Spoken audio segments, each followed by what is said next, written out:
সবাইকে ধন্যবাদ আমাদের চ্যানেলে আসার জন্য এবং আমাদের ভিডিওগুলো দেখার জন্য, তার সঙ্গে আমাদের চ্যানেলকে সাবস্ক্রাইব করার জন্য। তো আজকে আমরা আমাদের অ্যাকাউন্ট ওপেন করে নিয়েছি এবং এই অ্যাকাউন্টে আমি আপনাদেরকে প্রফিট দেখাবো, তার সঙ্গে লস দেখাবো এবং কি সুইং ট্রেডিংয়ের মিস্টেক বা আপনার পোর্টফোলিওর যে মিস্টেক, তার সঙ্গে পোর্টফোলিওতে নতুন নতুন কোন স্টক আপনারা অ্যাড করতে পারেন, সমস্ত কিছু। তো চলুন ভিডিওটা শুরু করি।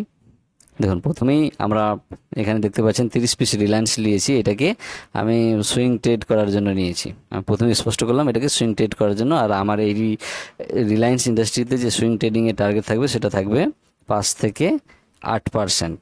5 থেকে 8% হলে আমি এই রিলায়েন্স ইন্ডাস্ট্রিকে বিক্রি করে দেবো। তার সঙ্গে ট্রাইডেন্টে আমি ইনভেস্ট করেছি। ট্রাইডেন্টে 35 টাকা 70 পয়সা করে ইনভেস্ট করেছি এবং আপাতত এখন চলছে 33 টাকা 40 পয়সা। সেক্ষেত্রে আমার 6% প্লাস লস হচ্ছে। তো ট্রাইডেন্ট আমার সুইং ট্রেডিংয়ের জন্য ছিল না, এটা লং টার্মের জন্য আছে। পেনি স্টক আছে, তবে ভালো পারফর্ম করে, সেই হিসেবে রাখা গেছে। তো দেখা যাক লং টার্মে কি হয়, সে বিষয়ে আমরা অবশ্যই লক্ষ্য রাখবো।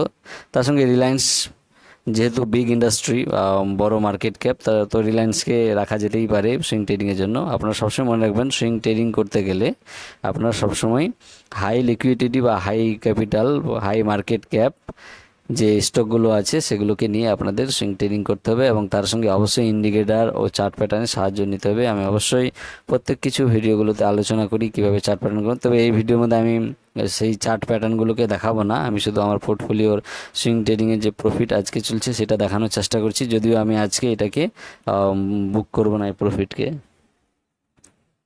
তো দেখা যাক, আরও 2-1 দিন যাবে, তারপর আবার নতুন ভিডিও করে আমি দেখাবো। ধন্যবাদ সবাইকে আমাদের ভিডিওটা ধৈর্য সহকারে দেখার জন্য।